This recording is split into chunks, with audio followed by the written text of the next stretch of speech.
Limited Hyderabad की company की ओर से आज ग्राम सिरबाड़ में मैं आया हूँ और यहाँ पे हम लोग राम स्वरूप जी यादव साहब के यहाँ पे मक्का की जो इन्होंने खेती की हुई है उस खेती को हम लोग देखने के लिए आए हैं और यहाँ पे हमारे काफ़ी कृषक भाई आए हुए हैं जो इस फसल को देखने के लिए इसी गांव के हैं। तो हम ये चाहते हैं कि आज की कंडीशन में इतने सभी किसान भाई हमारे साथ में आए हैं, यहाँ पे सभी को सामूहिक तौर पे बुलाने का हमारा एक ही उद्देश्य है कि आपके गांव में श्री यादव जी ने एक बहुत अच्छी पहल की है। और देखिए पिछले साल भी उन्होंने मक्का की खेती लगाई थी और इस साल फिर डबल से मक्का की खेती लगाई, लेकिन कुछ प्राकृतिक आपदाओं के कारण पिछले साल कुछ किसान भाई परेशान हो गए और मक्का की खेती करके उन्होंने फिर बोले परेशानी के कारण छोड़ दी। लेकिन यादव जी ने निरंतर उस फसल को अपने हाथ में रखा, उसके ऊपर विश्वास करके उस फसल को लगाया, तो परिणाम आप देख सकते हैं कि आपके खेत में जो है पूरी फसल बहुत अच्छी कंडीशन में खड़ी हुई है। तो आइए हम यादव जी से बात करते हैं कि उन्होंने इस फसल को कैसे तैयार की है और अपने गांव के किसान भाइयों को क्या जानकारी देना चाहेंगे। सर अपना शुभ नाम क्या है? रामस्वरूप यादव। रामस्वरूप जी यादव। तो यादव जी अपन ने ये कितने एकड़ में लगाई हुई है मक्का? अगले साल तो 6 एकड़ में लगाई थी, इस साल 11 एकड़ में लगाई। 11 एकड़ में लगाई। कौन सी मक्का लगी है यादव जी? हीरा 11-22। अच्छा, पिछले साल में कौन सी लगाई थी? हीरा 11-22। मतलब लगातार 2 साल से आप हीरा 11-22 ही लगा रहे हैं। अच्छा, कौन सा गांव है अपना सर? ग्राम सिरबाड़। ग्राम सिरबाड़, तहसील बावे, जिला होशंगाबाद। और आपने ये हीरा 11-22 मक्का अच्छा बीज बहुत अच्छा है। कितने साल से? 2 साल से लगा रहे हैं। 2 साल से लगा रहे हैं। यादव जी आपको इसी वेराइटी को 2 साल से लगाने का कारण क्या है? कारण ये है कि एक पानी गिरने से उगने में फायदा है जी। दूसरा कारण ये है कि इसका दाना अच्छा है, हैवी है और इसमें पेड़े अच्छे बनते हैं। जी। बस दानों भी अच्छा आवे, मतलब वजनदार दाना, वजनदार भारी वेराइटी है, इसलिए समझ में आई वो अच्छी है। वजन में अच्छी उतरती है। ओल खाली नहीं दबा में, दाना ऊपर तक भराता है। और क्या खासियत लगी आपको इसमें? मुझे तो कोई खासियत नहीं लगी, मुझे अच्छी लगी रही। बहुत बढ़िया लगी है। और क्या क्या आपने अभी तक इसमें इस साल किया तो है? इसमें हाथ से पैर के, हाँ, हाथ से फेंक के बोई है ये मक्का। हाथ से फेंक के हाँ। और ट्रैक्टर फेर के जी बस, और एक घास मार डाली। हाँ। और दूसरा यूरिया डालो। हाँ। फिर तीसरा इल्ली को स्प्रे करो। हाँ। फिर चौथा यूरिया डालो। अच्छा। और बस छोड़ दे। मतलब सिर्फ यूरिया खाद यादव जी ने इसमें दिया है और एक बार इल्ली की दवाई, एक बार हर्बिसाइड डाली है। और ये मक्का उन्होंने हाथ से फेंक के बोई है, सीड्रिल से भी नहीं बोई है, ना मजदूरों से लगवाई है, पूरी हाथ से फेंक करके बोई है। और इसके बावजूद भी आप परिणाम देख सकते हैं कि लगभग जो भी भुट्टे हैं वो पूरे के पूरे ऊपर तक भराए हुए हैं। किसी भी प्रकार का छोटा भुट्टा देख लो, बड़ा भुट्टा देख लो, इसमें गैप नहीं है। आप इस चीज को नोटिस कीजिए सभी किसान भाई कि भुट्टा छोटा बड़ा ठीक है, कहीं नजदीक पौधे हो जाते हैं तो छोटा भुट्टा हो जाता है, लेकिन जितना बड़ा भी भुट्टा है पूरा ऊपर से नीचे तक दाना एक जैसा भरा हुआ है।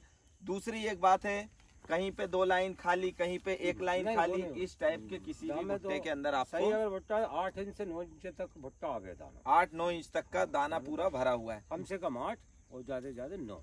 और दाने की भी देख सकते हैं आप, ये दाने की जो मोटाई है बहुत अच्छी है। ये मकोला बीच में बहुत पतला निकलता है और जो दाना है, दाना आप देख सकते हैं बिल्कुल पूरा अंदर तक दाना इसका जो है वो पूरा दबा हुआ है। तो यही सारी चीजें हैं जो अपन को एवरेज देती है। बहुत सारी वेराइटियां हमने ऐसी देखी है कि जिनमें लाइन ज्यादा है, दाने ज्यादा, लेकिन वजन कम है। अब मंडी में अपन को तो वजन से पैसे मिलते हैं, जितना वजन होगा उतना पैसा मिलेगा। तो भाव भी उसका ठीक है, मतलब सबके मिलते जुलते भाव देखे। जी जी जी, भाव भी बहुत अच्छा है और भारी वैरायटी उतरती है। बाकी आपके गांव में जो किसान भाई आए हैं, मैं थोड़ी सी उनसे भी चर्चा करना चाहूंगा। आइए, कैसा लग रहा है आपको मक्का को देख करके? बहुत खुशी हो रही सर जी, बहुत अच्छा लगा। बहुत अच्छा लग रहा है? अच्छा लगा। तो आने वाले समय में आप मक्का लगाएंगे? जी जरूर लगाएंगे सर जी। अच्छा अच्छा। अभी आपने, मैंने सुना पिछले साल भी मक्का लगाई थी? लगाई थी सर जी। तो पिछले साल मक्का लगा करके फिर आपने उसमें गैप कर दिया? गैप क्या कर दिया, फिलहाल तो पक्का था। हाँ हाँ मक्का है सही जी। मानो बोते समय फिर कुछ हाँ विचार बदल गया। तो जो विचार बदला, आज फसल को देख करके थोड़ा पछतावा होता है कि विचार वही रहता तो अच्छा रहता। बच्चों ने भी कहा था कि मक्का बो दिन बेटा। हाँ पापा जी हाँ नहीं बेटा सोयाबीन बोएंगे। हाँ। तो अभी सोयाबीन की क्या स्थिति है आपके? स्थिति ये है कि अब तो रीजा करना मुश्किल है। मतलब सफाई करना है खेत को अगली फसल के लिए। हाँ वो भी मुश्किल नहीं निकलेगी। वो भी नहीं निकलेगी। देखिए ये किसान भाई जो ठीक है उन्होंने अच्छे के लिए किया था, अपन ये नहीं बोल सकते हैं, लेकिन इस टाइप का जो है दर्द किसानों को है। आज हमारे पूरे प्रदेश के किसान इसी बात को लेकर के परेशान हैं और मैं अपने बाबई ब्लॉक के किसानों को, पूरे जिले के किसानों को और पूरे प्रदेश के किसानों को इस चीज़ से आश्वस्त करना चाहता हूं कि मक्का की खेती यदि आप करेंगे तो कोई भी परिस्थिति हो जाए, कितना पानी गिर जाए, कितना कम पानी हो, कितना मीडियम पानी हो, लेकिन आपके जेब से कभी भी मक्का सफाई नहीं करवाएगी। मक्का में आपको कम प्रॉफिट हो, ज़्यादा प्रॉफिट हो या बराबर हो, लेकिन कभी आपको ऐसा नहीं होगा। यदि आपने व्यवस्थित खेती की है, उसमें कंपनी के नियम के अनुसार 2 बार खाद, उसकी दूरियां बराबर अगर आपने मेंटेन किया है तो मक्का आपको बेनिफिट दे करके जाएगी। पिछले साल भी जरूर आप बारिश से परेशान हुए, लेकिन मक्का ने आपको ये नहीं कि आपके घर से पैसा लेकर के उसकी वो करवाई है, फिर भी आपको कुछ उसमें मिला होगा। मिल गया था, कुछ घाटा नहीं लगा। घाटा नहीं लगा। मतलब ये आप देख सकते हैं कठिन परिस्थिति में भी आज अगर कोई फसल किसान के साथ में कदम से कदम मिलाकर के यदि कोई फसल खेत के अंदर खड़ी है, वो आज मात्र एक फसल है पूरे प्रदेश के अंदर, वो है मक्का की फसल। तो मैं सभी किसान भाइयों से एक अपील और एक निवेदन करना चाहता हूं कि आने वाले समय में आप इस मक्का की खेती को, क्योंकि ये कुछ क्लाइमेटिक प्राकृतिक आपदाएं हैं, आती है जाती है, लेकिन उनके कारण से परेशान होकर के, चिंतित होकर के विचलित ना हो आप। जैसे यादव जी ने लगातार 2 साल की परेशान, तो आप भी हुए होंगे यादव जी। उनने तो कहा था हमसे, लेकिन उसके बाद भी आपको विश्वास था कि ठीक है 1 साल परेशान हुए तो आने वाला समय अच्छा आएगा। खेलो तो हाँ तो जय खेलो, रात दिन उलेटनो फिर भरनो, फिर उलेटनो फिर भरनो जी। पर फिर 5-6 एकड़ जगह 11 एकड़ होगा। आप देख सकते हैं पिछले साल 6 एकड़ में लगाई और बहुत परेशान हो गए थे क्योंकि बारिश ने बहुत परेशान कर दिया था। और यादव जी के कॉन्फिडेंस लेवल को, आत्मविश्वास को हम बिल्कुल धन्यवाद देते हैं और बहुत अच्छा मैसेज गांव में दिया कि 5-6 एकड़ लगा के परेशान होने के बाद में उन्होंने 11 एकड़ में मक्का लगा दी इस साल। ये बहुत बड़ी बात है। और अभी हमारे साथ में हमारे जो डिस्ट्रीब्यूटर है पूरे होशंगाबाद जिले के, वो भी आए हैं, थोड़ी सी उनसे मैं चर्चा करना चाहूंगा। हमारे अनुराग दीवान जी, सर आइए।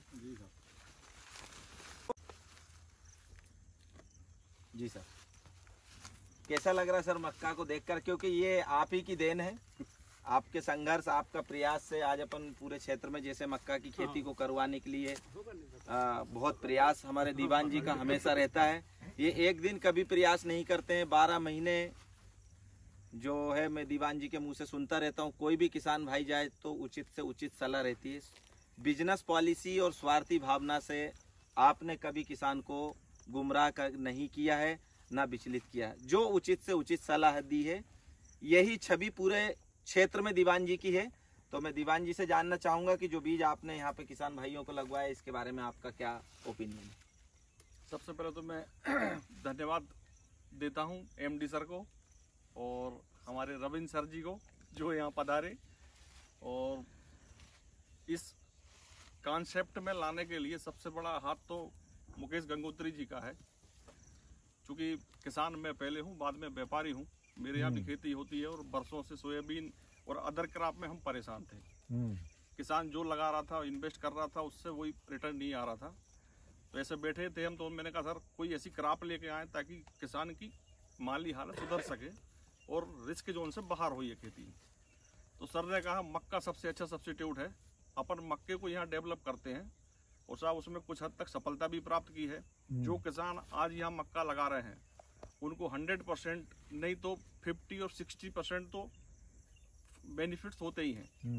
आज सोयाबीन जिन लोगों ने, जिन किसानों ने भी लगाया है, 100% लॉस में है, पैसा जेब का लगाएंगे। तो मैं तो ये कहता हूँ, चूंकि मैं किसान हूँ, यहाँ भी सब किसान हैं, कि आने वाले टाइम में भी मक्के की खेती यदि आप करेंगे तो नुकसान में कहीं से कहीं तक नहीं पहुँचेंगे।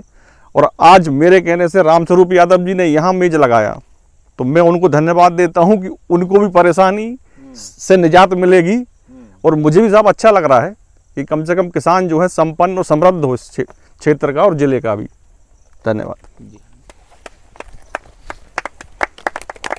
मेरा क्या बात है, ये तो 3 साल से देख रहे हैं आप लोग हीरा 11-22 कैसा परफॉर्म कर रहा है। बहुत से लोग किसान लोग हमारे मुकेश गंगोत्री जी और दीवान जी बहुत लगातार कोशिश में है 3 सालों से, ताकि हर एक चासी, हर एक फार्मर जो भी है नुकसान में नहीं रहे और आगे के दिनों में मक्का डाले, ज़्यादा मक्का डाले और ज़्यादा लाभ लिए। ये कोशिश तो जारी है, लेकिन अभी आपका टाइम आ गया फार्मर्स का डिसीजन लेने में। हम कंपनी से ये नहीं बोलते कि सोयाबीन मत डालें, सोयाबीन डालो, सोयाबीन आधा एकड़ में डालो और आधा एकड़ में मक्का डालो, ताकि आपको मालूम चले फ़ायदा क्या है, मक्का डालने से क्या फ़ायदा है।